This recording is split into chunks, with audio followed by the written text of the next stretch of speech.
Washington University in St. Louis hosts a series of lectures on the American Revolution.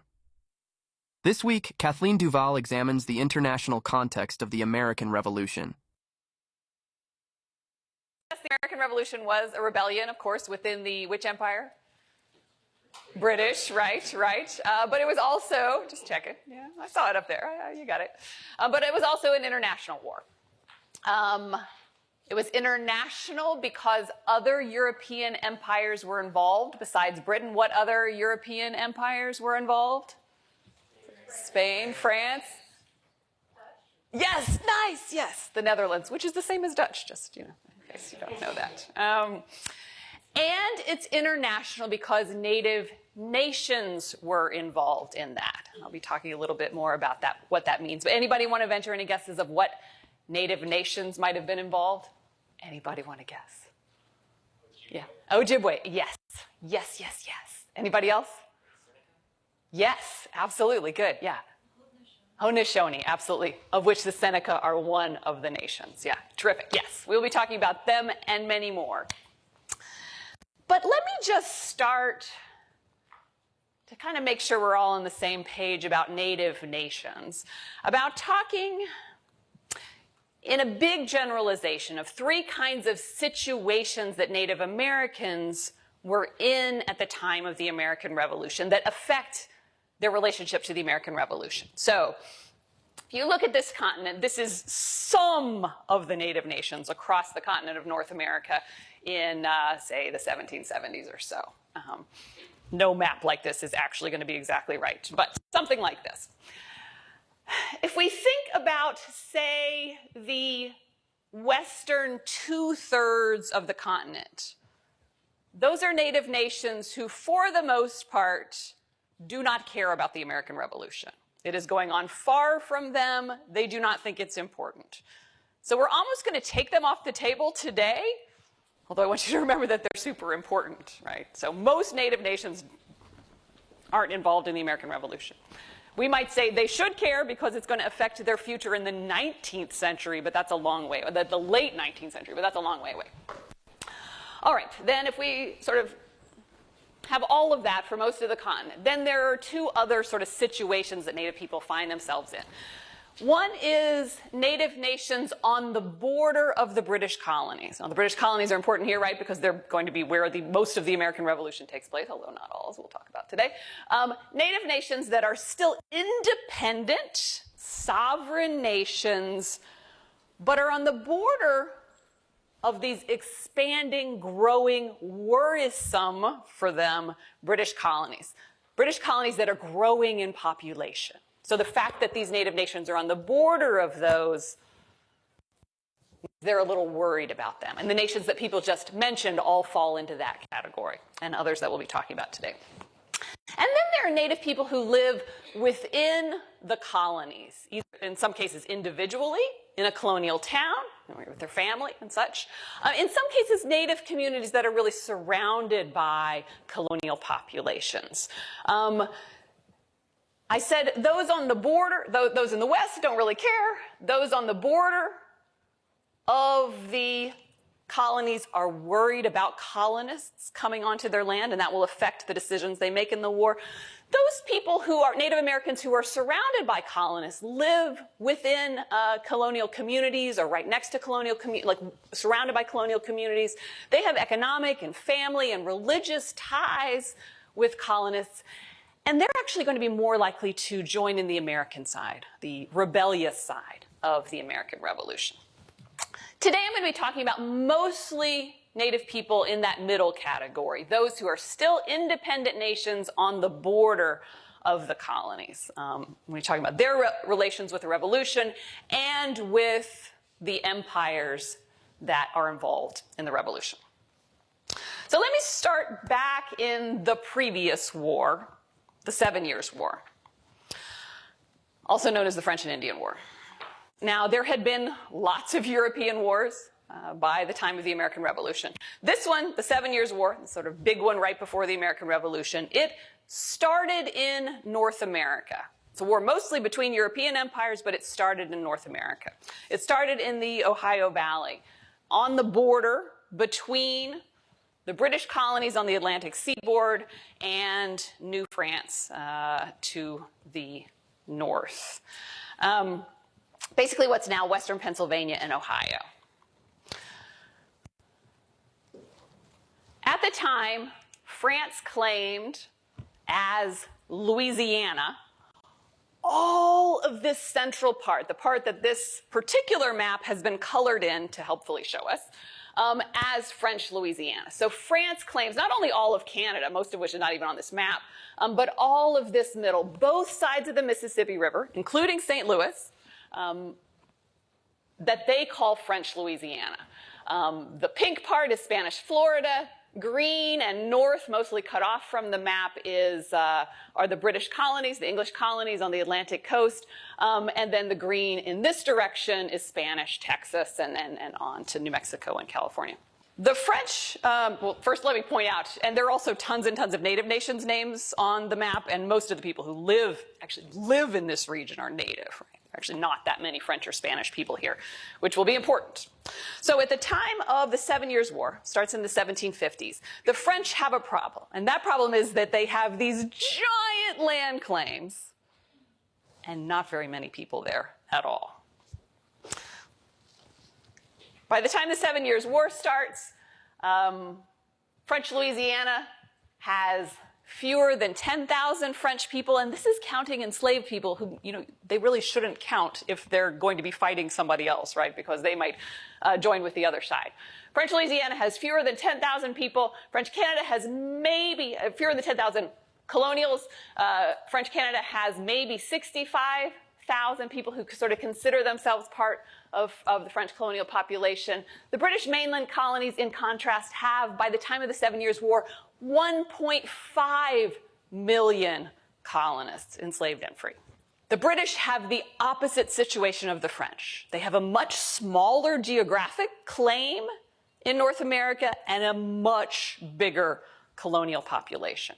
This colonial population is concentrated on the Atlantic seaboard, from the beginnings of Maine in the north to the beginnings of Georgia in the south. So most people in this French territory, as I said, are actually native nations. And maybe the most important thing to understand about those native nations today, for the purposes of today, is that they look out for themselves. They are sovereign nations. They might ally with the English or the French or the Spanish, but they make their own foreign policies. They look out for their own interests. And they preferred trading and allying, if possible, with multiple European empires. So the French started building a series of forts. You can see here on the map, starting right next to Lake Erie and coming down. The furthest south one is Fort Duquesne. It's where Pittsburgh, Pennsylvania is today.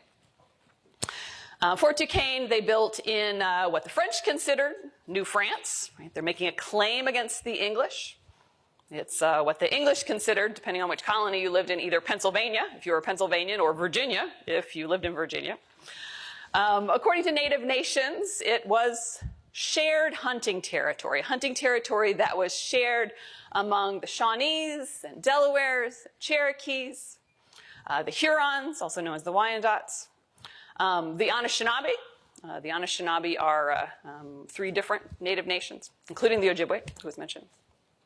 These nations together were sort of loosely forming what sometimes is called an Ohio Valley Confederacy, a confederacy of many different native nations working together to hold back the expansion of the British colonies.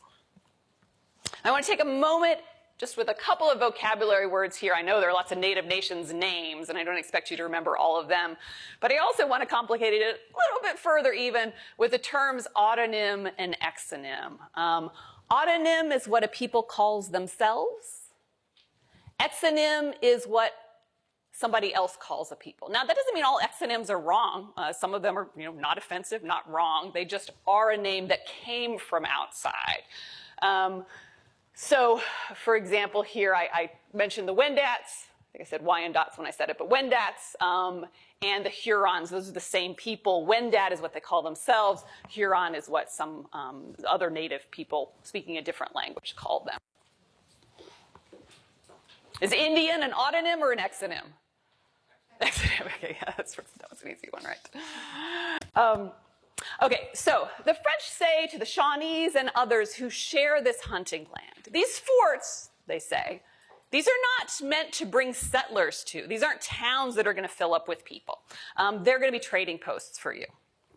And so these native nations, particularly those in the Ohio Valley Confederacy, who are worried about the growing populations of the British colonies, for the most part, they side with the French in the 7 Years' War, which is why the English colonists call it the French and Indian War. They're naming it after their allied enemies. It's a generalization, but it has some basis in truth. And at first, the French and their native allies are winning the 7 Years' War, the French and Indian War. But then, we could spend all day on this, but the tide turns to the British. And in part, the British begin winning in the 7 Years' War because of the Treaty of Easton. I'll tell you a little bit about this treaty because it's important for understanding what will come in the Revolution and the kinds of things native nations will want out of their diplomacy. The Treaty of Easton is signed in 1758, so right in the middle of the 7 Years' War. And it's signed by the British on the one hand and nations of the Ohio Valley Confederacy on the other. So between the British and native allies of the French, but the French aren't a party to this treaty.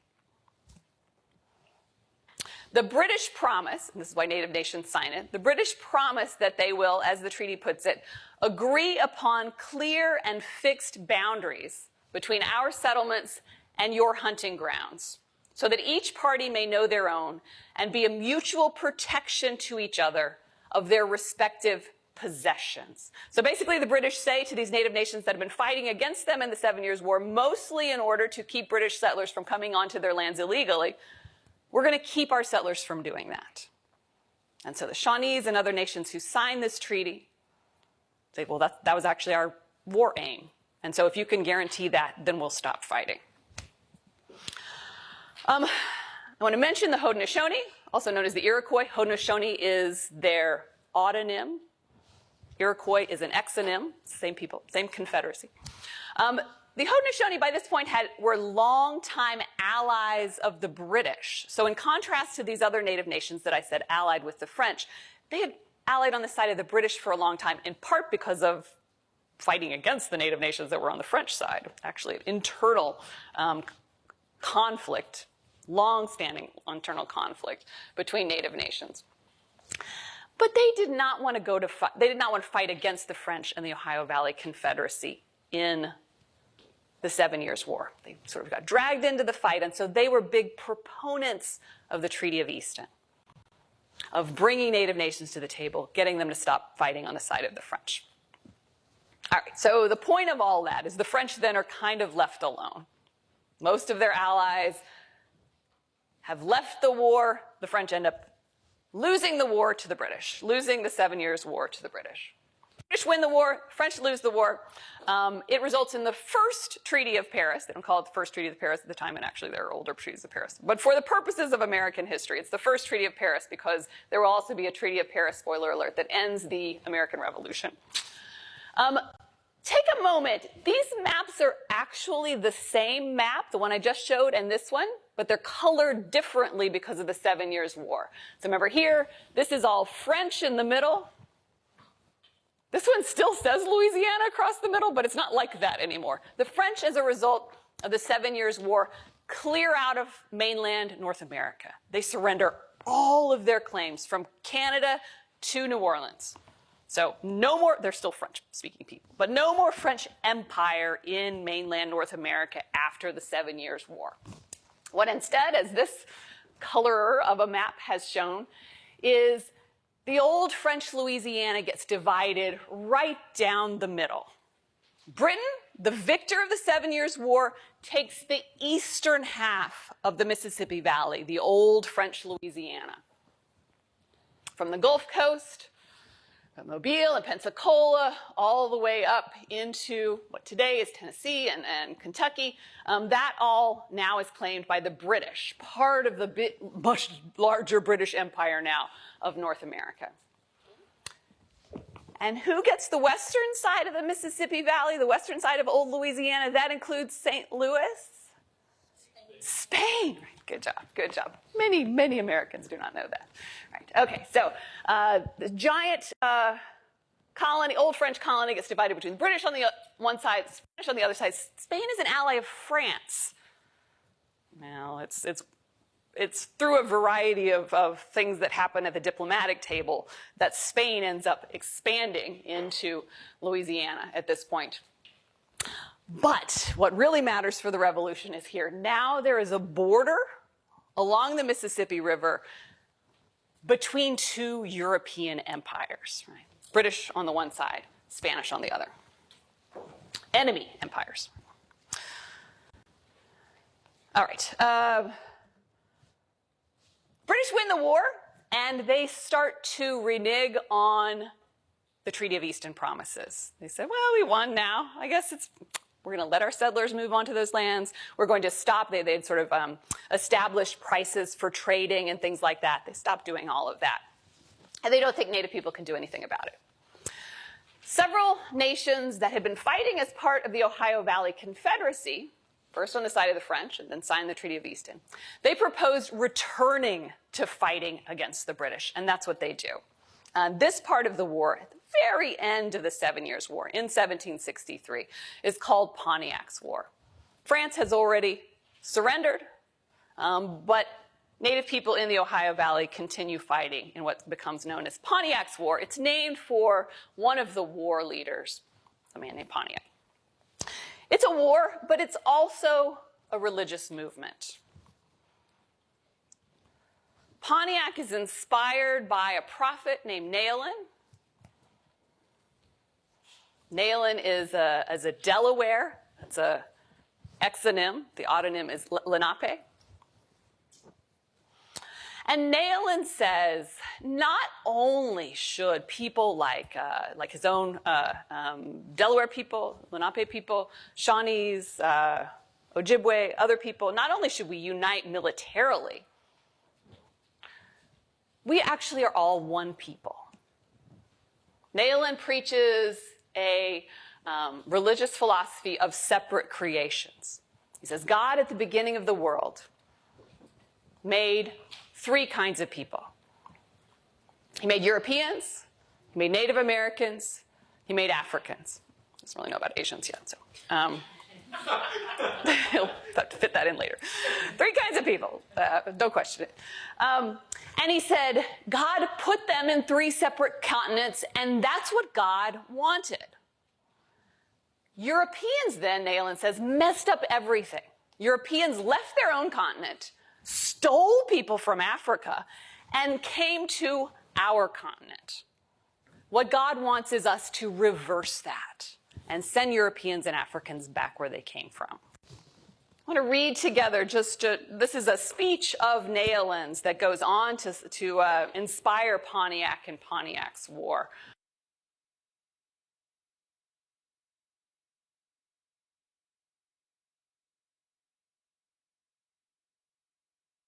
Now, this is very controversial. Lots of Native people who listen to this say it doesn't make any sense. They reject the idea that they're like other Native nations that maybe they've always fought against. And some of them say, this sounds too Christian to me, right? This is monotheistic, right?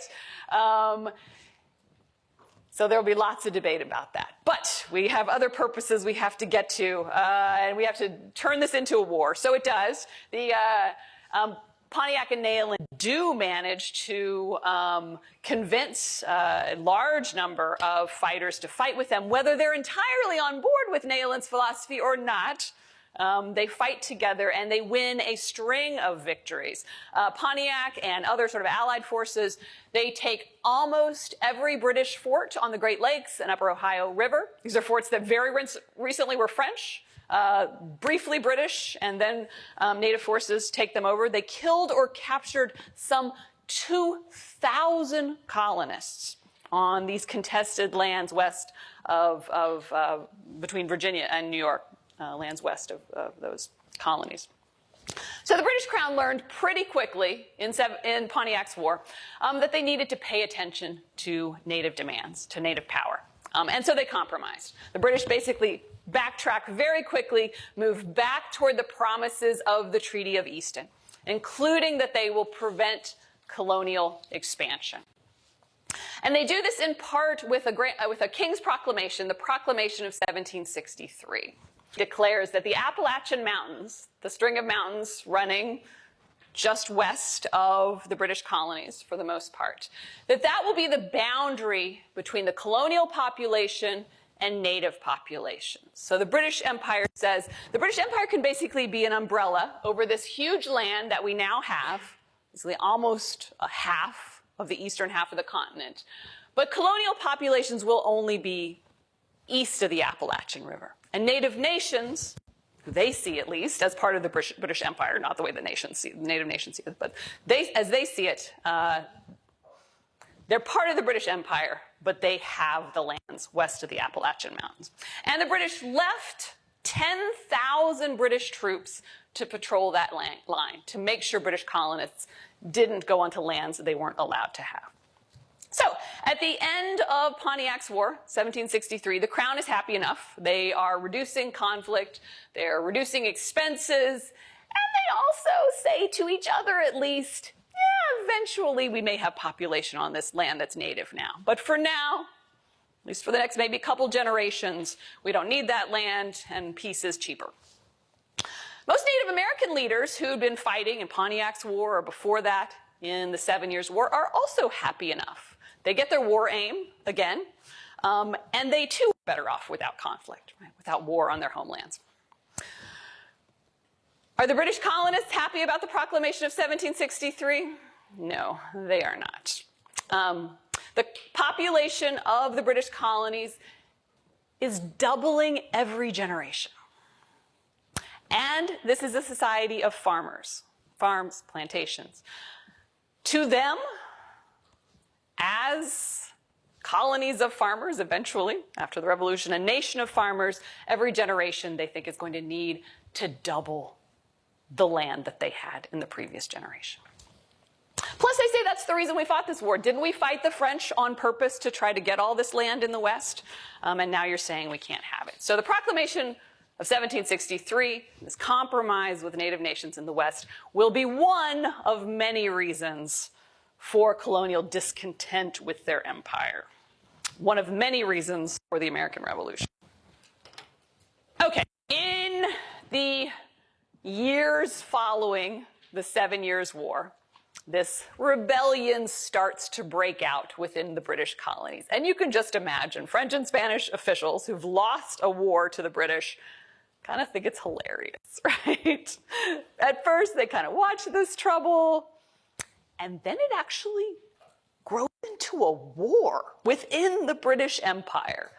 And they are delighted. The French and the Spanish think, at worst, this will do damage internally to the British Empire. At best, maybe we can actually take advantage of this war and reverse some of those gains that the British made from the 7 Years' War. Maybe take back some of mainland North America.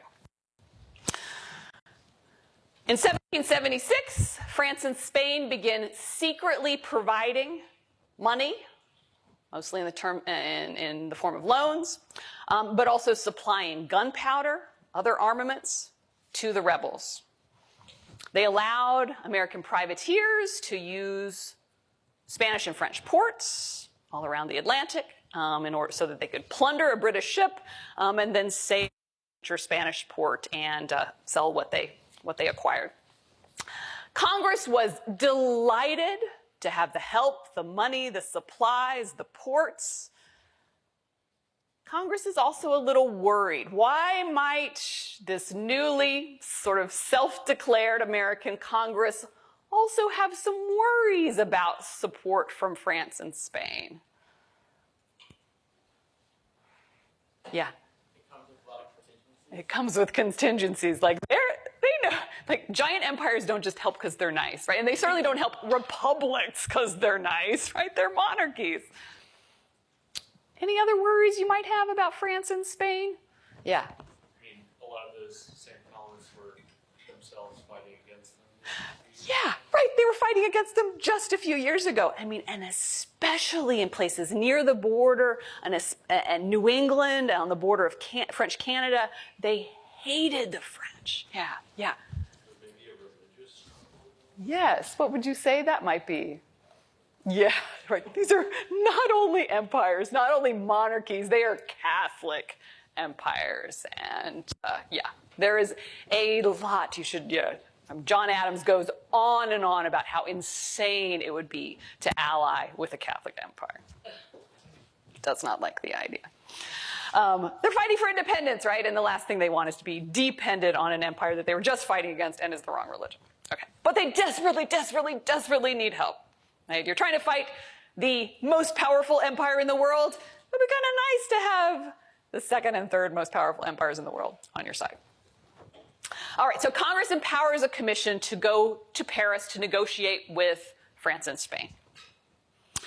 Maybe for official recognition and help, because this has only been secret so far. The negotiations go slowly at first. France and Spain don't really want to publicly bet on a loser, and this rebellion is almost certainly going to lose, right? But then, in early December 1777, news arrives in Paris of an American victory at the Battle of Saratoga.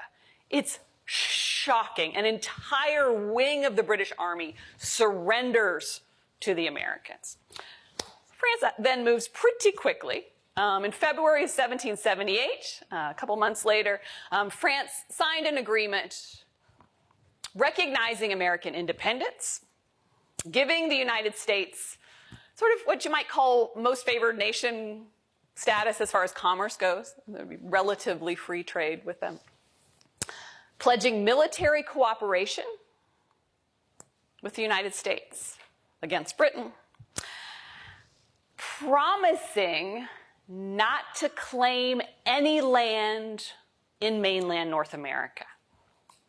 So, trying to calm American fears that the French are just in it to take land back.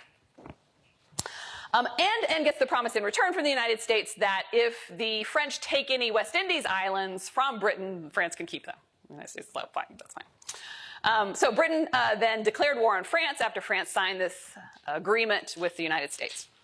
Now, Spain, as I said, is France's ally. And the Spanish king declared war on Britain the next year in 1779. Spain, this will be important, Spain did not promise not to claim any formerly British territory in North America.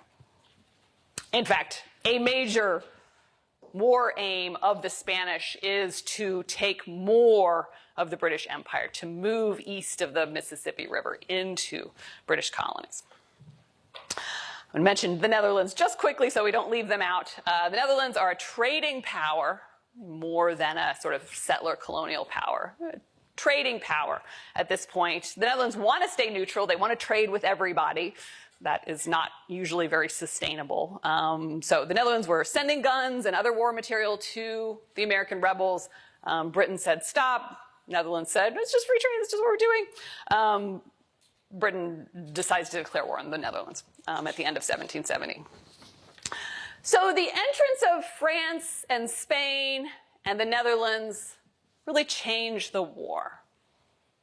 The money that France and Spain provide, historians try to estimate this and basically say it is tens of billions of dollars in today's dollars. Take that for what? It's a lot of money. They have navies. Right? The United States is going to start a navy, but it's not going to be much of a navy. Right? France and Spain have serious world-class navies in the late 18th century.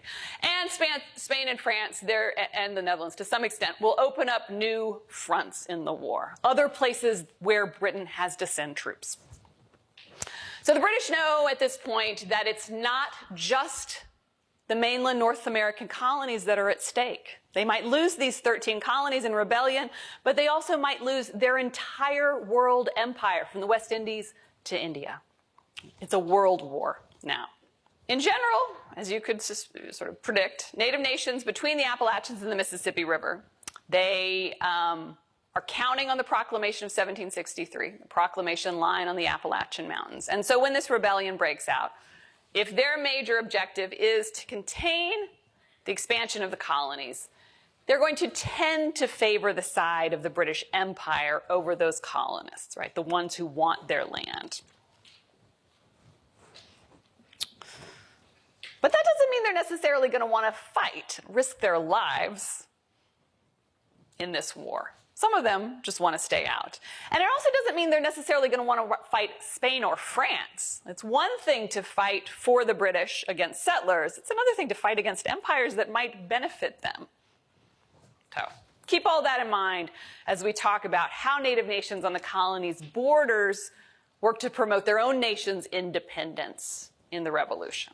We'll start with the Haudenosaunee, the Iroquois Confederacy. Now,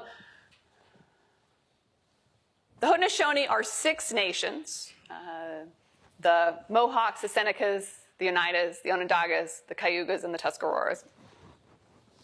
For the past century and a half before the American Revolution, the Haudenosaunee had been pivotal in the struggle between France and Spain. France and Britain, usually on Britain's side. They brokered the Treaty of Easton, as we talked about. And so many Haudenosaunee, at the time that the Revolution breaks out, they think about their traditional alliance with the British and their opposition to illegal settlement coming onto Haudenosaunee lands.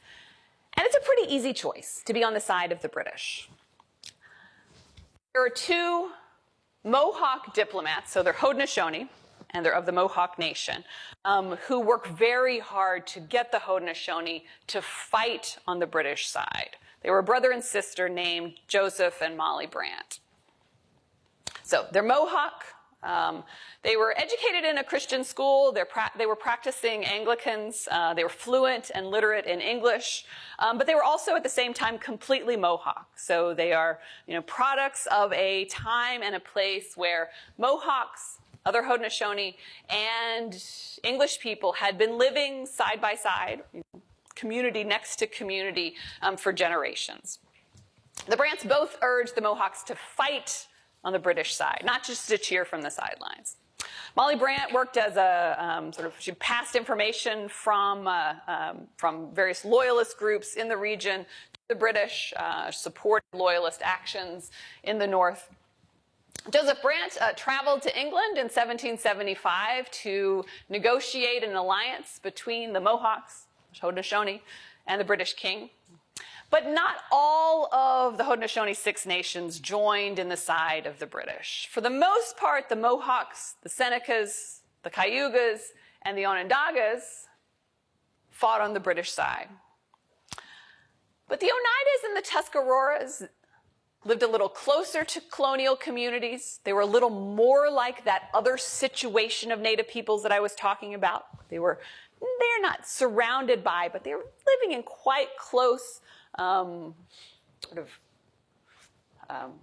neighborhoods, if you will, regions with British settlers. And so they tried to stay neutral, tried to stay truer to their sort of closer ties of religion and economy and family to the colonists. So as the war begins, the Mohawks and the Senecas and the Cayugas, they begin to raid settlements, illegal settlements as they see it, settlements on Haudenosaunee land in New York and northern Pennsylvania. They're supplied by the British. The militia, American militia, and eventually the Continental Army itself fights back against them, including, just to mention one of the engagements, 1779, Sullivan's Campaign. George Washington sent one of his generals, General John Sullivan, with 4,000 regular troops to try to end these Haudenosaunee raids. It's really an overwhelming force. They march into Mohawk country, but Sullivan and his men can't actually find the fighters that they're looking for. And so they sort of systematically burn towns, Mohawk towns and corn. They hope that that will put an end to Mohawk and Haudenosaunee fighting against the Americans. It doesn't. It, if anything, makes them fight harder. And they continue to be supplied by the British. So the Haudenosaunee War against the colonists, against the United States, will not end when the American Revolution ends. That's violence that will continue, warfare that will continue afterwards. Keep that in mind, because that will be the case in pretty much all of these cases. Turn to the Cherokees. I'll very briefly touch on all of these. Okay, Cherokee Nation also on the border of the British colonies, also having problems with illegal settlement on their lands. Illegal according to Cherokee law and illegal according to British law. Cherokees complained, as one put it, "We can see the smoke of the Virginians from our doors." Now, at the same time, the Ohio Valley Confederacy that had fought in the 7 Years' War, reformed during Pontiac's War, began to reform again to fight on the side of the British against the settlers. So I'll talk more about them in a moment, but a delegation from the Ohio Valley Confederacy, a delegation of Shawnees and Delawares came, and Mohawks as well, came to the Cherokee town of Chota in May of 1776. And they came all dressed in black. They brought a war belt to encourage the Cherokees to go to war alongside them against the settlers. They talked about the journey they had taken on their way there. They said, "We rode through these formerly shared hunting lands, and they look different today." Said everywhere we went, these lands were now thickly inhabited by illegal British settlements. They said, now is the time, with this rebellion going on, to do something about this. The Cherokee chiefs were wary. They had fought in the 7 Years' War and had had quite a bit of devastation done to them. But one of the younger warriors, a man named Dragon Canoe, and other young men, they persuaded the chiefs, it is time now to fight. This is our chance. And so starting in the summer of 1776, they, like their neighbors to the north, began to raid settlements, illegal settlements. But the timing was bad for the Cherokees. There were militiamen in Georgia, in the Carolinas, and Virginia who were stirred up by this rebellion. They were ready to fight the British. But there were no British army down there at this point, no British army in this part of the South at this point to fight. So they fight the Cherokees. They march into Cherokee land in July and September of 1776, burn towns, burn fields, much as Sullivan's army will later in the war in the North. The Cherokee chiefs agreed to peace, but Dragon Canoe and a group of younger fighters, they sort of withdraw from the towns and they continue the fight. So at least for some of the Cherokees, the fighting will continue through the rest of the Revolution and beyond. The Ohio Valley Confederacy, as I said, it reforms and they work in conjunction with their Mohawk and other Haudenosaunee allies to their north, and their Cherokee allies to the south. And they attack British colonial settlements west of the Proclamation Line in Kentucky, Tennessee. It's now Kentucky and Tennessee, western Pennsylvania. And they have great success. They manage to drive most of those settlements back across the Appalachian Mountains. So again, here in the middle, as in Cherokee country and Haudenosaunee country, there's war on the border, and it will continue into the post-war years. Now, further south, so this is even south of the Cherokees, the major nation, the largest native nations there are the Chickasaws, the Muskogee Creeks, and the Choctaws. And the British at this point assumed that these nations would be on their side in the same way that the Haudenosaunee were. Allies of the British against the French previously. But some of them had fought against each other. And in the years between the 7 Years' War and the American Revolution, there was a peace movement going on in the Southeast to try to bring together native nations that had maybe fought against each other in the past.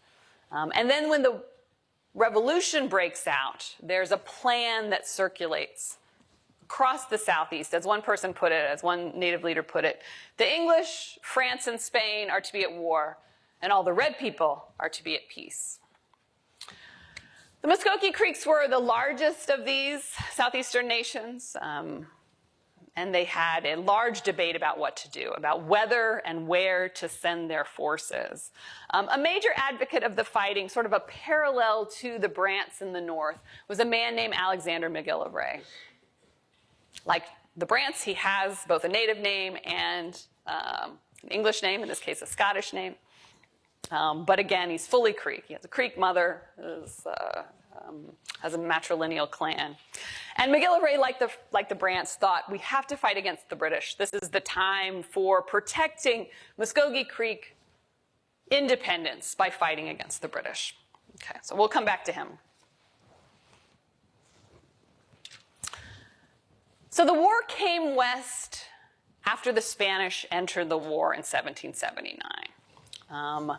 So remember the geography we talked about. The Mississippi River is the border, at least on European maps, between the British colonial claims and Spanish colonial claims. British West Florida, they call generally this region, and Spanish Louisiana.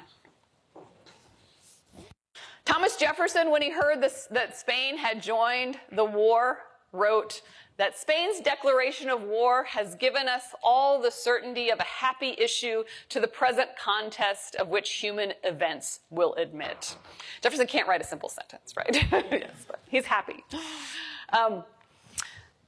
So in 1776, even before Spain enters the war, the Spanish officials are thinking that war may come to this border. And the Secretary of the Indies, the Spanish Secretary of the Indies, appointed his own nephew, a man named Bernardo de Galvez, to be the governor of Spanish Louisiana and the commander of Spanish forces in Louisiana. Galvez got to work on what might be needed if war did break out on this border. Now, there aren't many colonists in Louisiana, and almost all of them are French, not Spanish. So France and Spain are allies, but individual French people may not have the will to fight for Spain. So Galvez starts to work from New Orleans, where he's based, up to St. Louis, which is practically brand new at this point, to try to get militia to be ready to fight Britain, to convince these mostly French militiamen that they should risk their lives if war comes between Spain and Britain. French colonists, and also enslaved and free black people, mostly around New Orleans, but also in other parts of now Spanish Louisiana.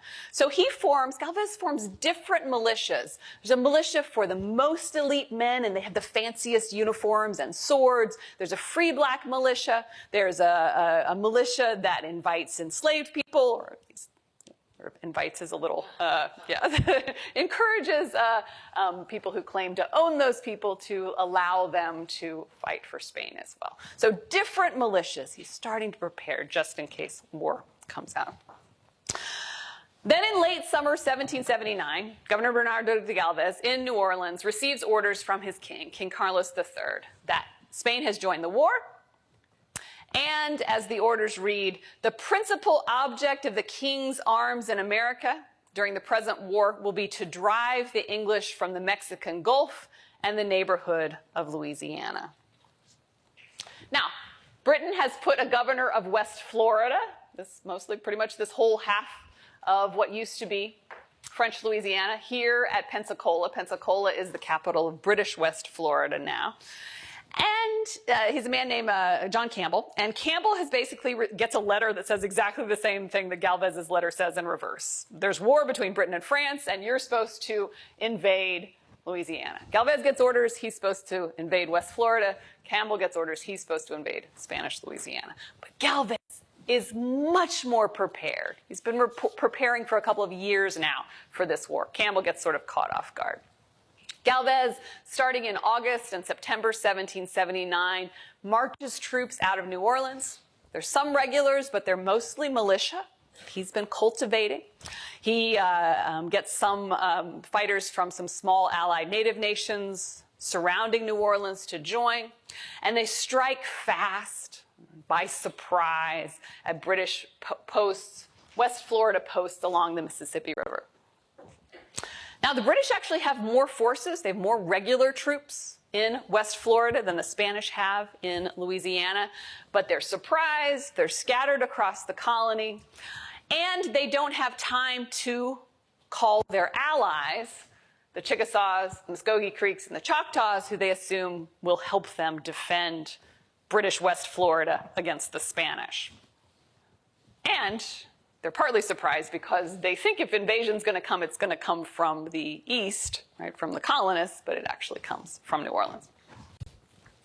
Okay, so Galvez wins these early battles, and then in 1780, Galvez requisitioned every ship in Louisiana, got some reinforcements from Havana, and led land and naval forces against Mobile. Mobile, now Alabama, but at the time part of British West Florida. The British sent some troops to reinforce, but they didn't get there in time. The British sent word to the Muskogee Creeks and the Choctaws and the Chickasaws, come help us defend Mobile. They didn't get there in time either. Alexander McGillivray tries to get the Muskogee Creeks and their allies to come fight for the British, but it's a harder sell, right, to fight the Spanish than to fight illegal settlements, like British settlers who are the problem.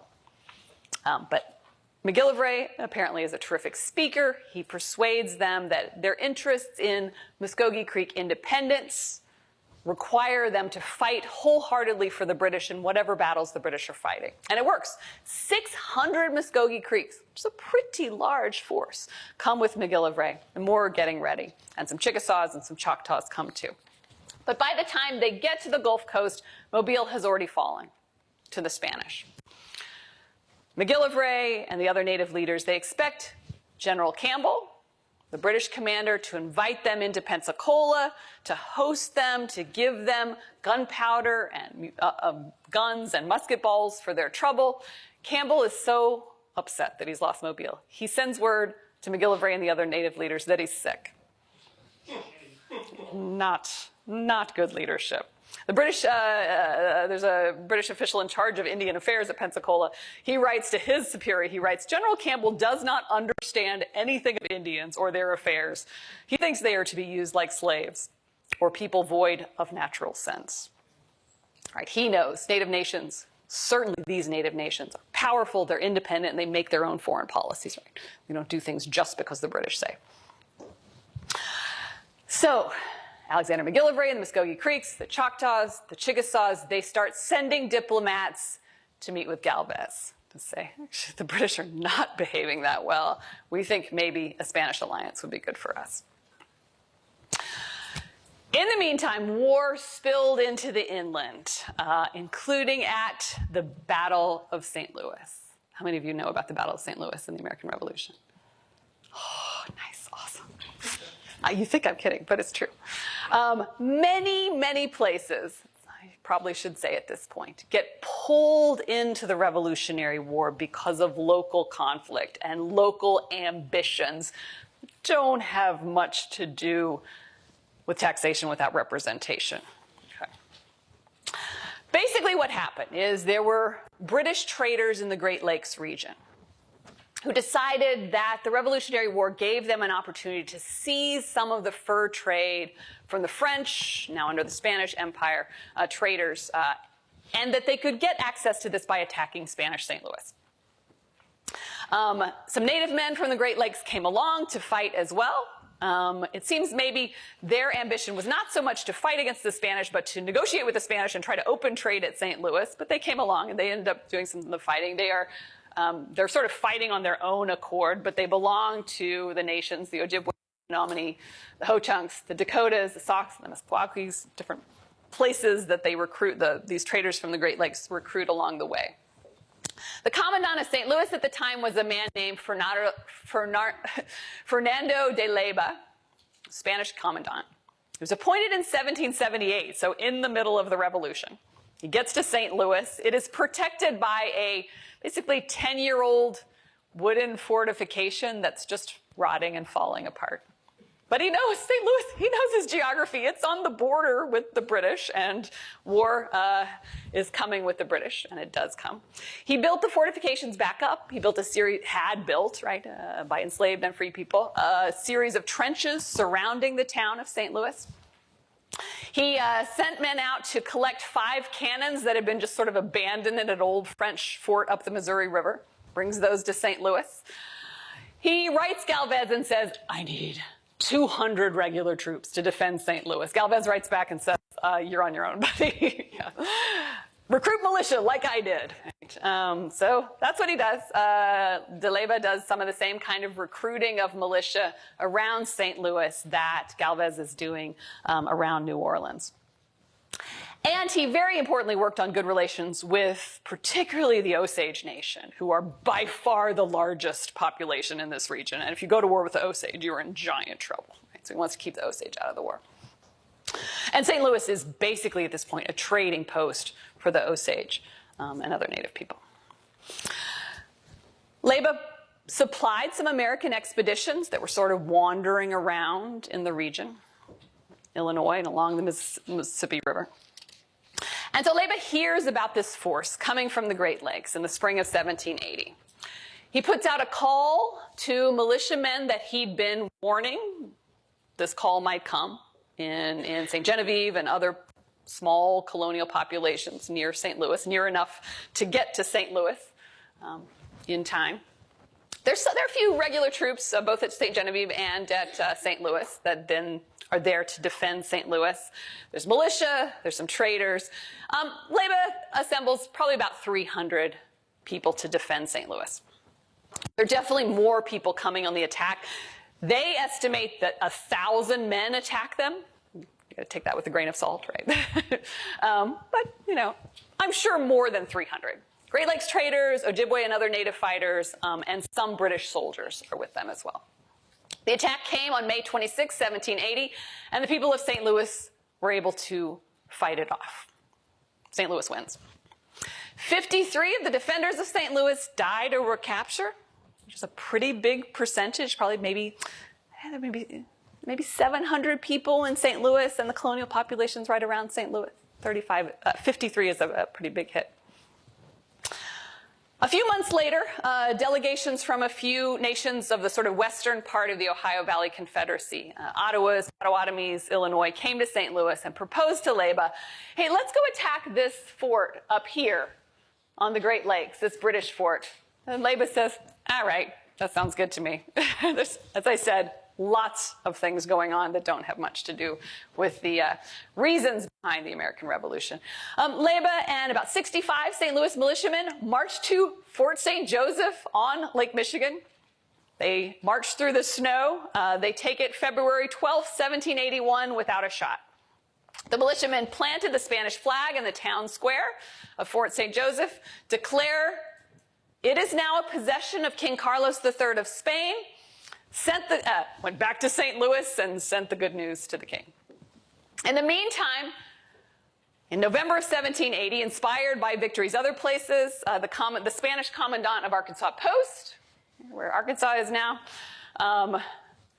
took a boat, rowed it across with some men, rowed it across the Mississippi River, planted a Spanish flag on the east side of the Mississippi River in what's really Chickasaw country, but is claimed by the British.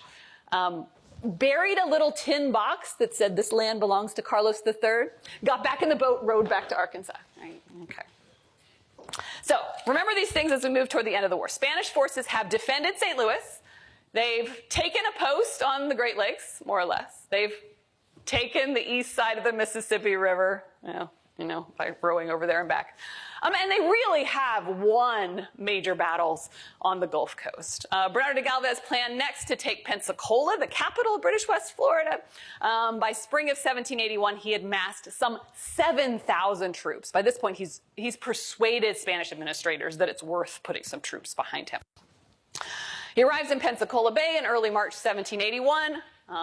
Leads the siege of Pensacola, which is a siege that lasts about 2 months, but then the British surrender, John Campbell surrenders all of British West Florida. In October 1781, The British Army the British Army in the South finds itself surrounded at Yorktown, Virginia, by American and French troops. French begin to really put troops as well as Navy into the fight.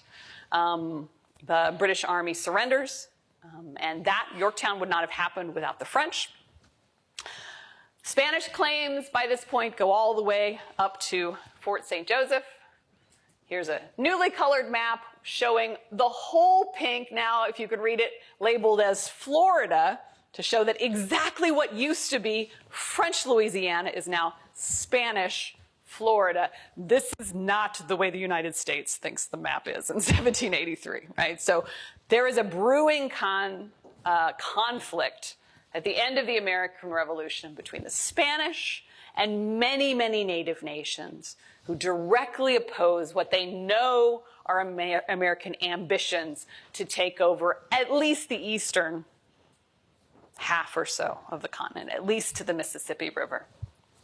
So just to sum up, if Spain and France hadn't entered the war, if Spain and France hadn't entered the war, and if all the native nations that the British assumed would fight on the British side wholeheartedly, Haudenosaunee, Muskogee Creeks, Chickasaws, had,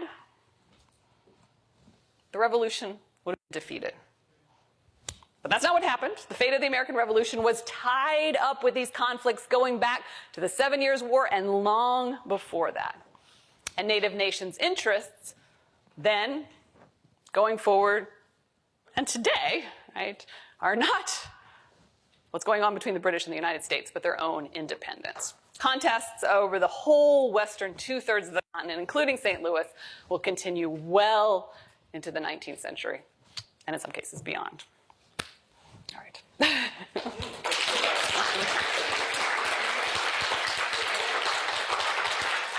So I think what you could clearly tell from that lecture is that it is in fact a global war, a world war, with conflicts all over the place, empires all over the place fighting for reasons that do and do not have to do with many of the causes that the colonies declared war in the first place. Right. We have 10 minutes for questions. I'll throw it open for questions and I'll run around with the mic. Would loyalties change if you were Métis, like mixed? Yes. So the Métis are in that kind of situation that I talked about sort of within the British colonies, but in sort of, if you think at times when the French Empire is still there. So the Métis are people whose ancestors are native and French, but also who have formed their own communities and identify as Métis, as mixed people by this period. So in some cases, they have the same sort of tendencies by sort of if they have colonial neighbors who are, they have ties with as far as family goes and religion goes and economics goes to maybe side with people they're around. So they tend to side with the French. Of course, by the Revolution, there is no French government, but the Métis are generally siding with either maybe the Ojibwe, if they live in close to an Ojibwe community, or with British. And so some of them do fight in British militias, loyalist militias coming from Canada to engage in the war. Could I ask a question about the population numbers and how this gets set up? Because you set up the lecture in some ways talking about how the French have so much land. Yeah. And so few people on that land. Yeah. And the British have less land, but way more colonists on that land.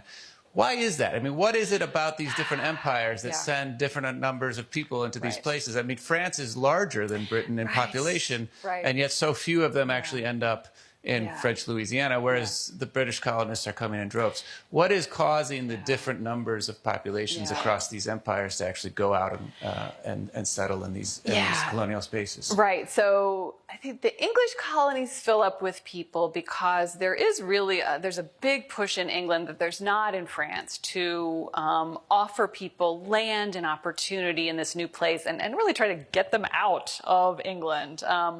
And Then these English colonies, by this point, also are pretty pro-immigration from other European colonies. So some of these colonies have large colonial populations that are actually not from England, and even aren't, they're large Scottish and Irish migrations, but also German and others by this point. And they're pretty concentrated. So partly because there's so little land and there aren't many other places at this point that large numbers of colonists are going to, places like Jamaica aren't attracting large numbers of English colonists because the land is so controlled by a few wealthy planters. This is the place to go if you're English and you want a new start, or now if you're from all kinds of neighboring places in Europe and you want to make a new start.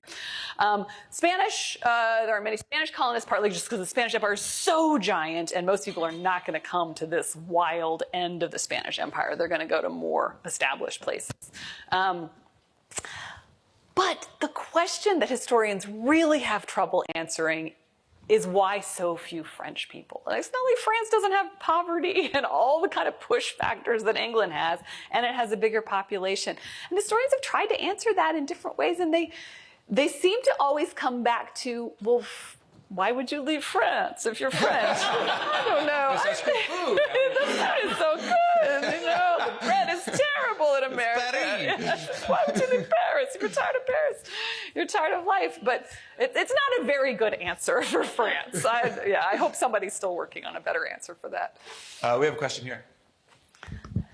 Thank you for coming. I think earlier you mentioned Galvez's regiments were like separated into many different forms and groups of militias for freed African Americans and slaves, as well as wealthier elites. So how did that work in battle? Did they cooperate together, or were they just deployed separately to, I guess, how did they integrate or perhaps not integrate in the battlefield? Yeah, Thank you. So that's a great question. And on the battlefield, they're sort of, there are officers, and then with Galvez on the very top, because he is the general as well as the governor, sort of deciding who goes where. And so each of these militia companies will have its own officers, but then they're each under the command of the sort of professional military that's above them, who tells them where to go. So they're kind of moved around on purpose to particular places. That's... Any other questions? Yeah. Coming at you. Oh, right. So the question is, why did Spain get the western half of Louisiana at the end of the 7 Years' War, right? So basically, Spain kind of enters the 7 Years' War late. France is begging Spain to join. Spain sort of joins late, just in time to lose, right? And so France kind of owes something to Spain, and that is sort of France's to give, sort of quickly before the British can claim it, and that France would much rather Spain have half of Louisiana than the British get all of Louisiana. But also, so it's in French interest to make sure it gets divided that way. But also because, French don't actually have that much pull at the diplomatic table because they've lost. There's a complicated exchange of things. One thing that doesn't, of territories, Spain really wants to get Gibraltar back. Gibraltar is this still British tip of what really is Spain's peninsula. And Spain doesn't get that back at the end of the 7 Years' War. And Spain gives up Florida, actually. So I didn't really talk about what the British call East Florida, which is most of what today is the state of Florida, the peninsula of Florida. That actually, during this period, between the 7 Years' War and the American Revolution, belongs to Britain, oddly enough, even though St. Augustine is one of perhaps the oldest mainland colony at all, and it's always been Spanish. It actually flips to British control, to British claim in these years in between. So kind of, that's, if you're to it's more complicated than that, but it's almost a flip, like Spain gives that up and gets Western Louisiana. And Spain really, one of the reasons Spain wants Western Louisiana, even though it's a total money loser, and it's like, it defies the imagination to think why you would want it as a colony. Like, it doesn't do any of the things a colony should do for an empire. It is in between very valuable Mexico and very expansionist British colonies, right? So it's kind of more of a buffer than anything else, right? I think one important takeaway from today, not just that it was a global war, but that the causes of where do you start? You know, when you're a historian, when you say, I'd like to talk about the American Revolution, let's talk about the French and Indian War, right? There's a way in which you always have to be backing up to think about what are the things that led to this. And you can't, and one of the takeaways I take from this lecture is you can't actually think about the American Revolution unless you understand about this 7 years conflict, global conflict that happened, you know, just briefly before, that set up all the dynamics that come into play in the American Revolution. Last thing I want to ask you, and then we'll go. This is a course called 1776 Then, which we have covered, and Now. And you had a picture up there of the Oneida at a museum ceremony. Yeah. And I just wonder if you could say a word about how the Haudenosaunee respond to and think about the American Revolution now, and especially given the fact that one or two of the nations of that confederacy did not side with the rest of the nations of that confederacy during the American Revolution. Could you just say a word about that to close out? Yeah, so the Haudenosaunee, they're the strongest, most powerful military force of the 1600s and most of the 1700s. And they break apart temporarily because of this war. And so the Haudenosaunee, I said they continue fighting some after the war, and they do, against the expansion of the United States, but less than the other nations I was talking about, in part because of this rupture of the.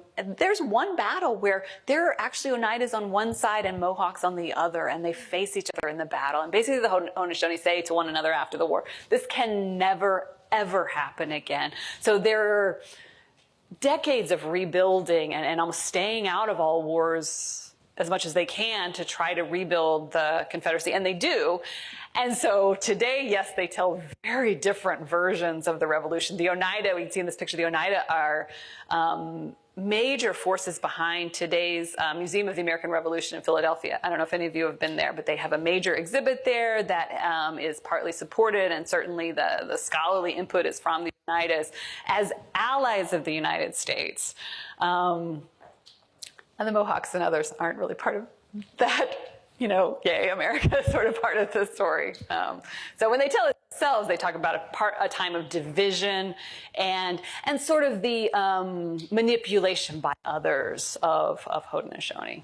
I was told, and this is just legend, so take it for what it's worth, but I have a Mohawk friend who told me that even now when they have their hockey leagues, when the Oneida play against some of these other Haudenosaunee hockey teams, it can get pretty violent because of the American Revolution. The American Revolution. So take that for what it's worth. Can we all please thank Professor Duvall again?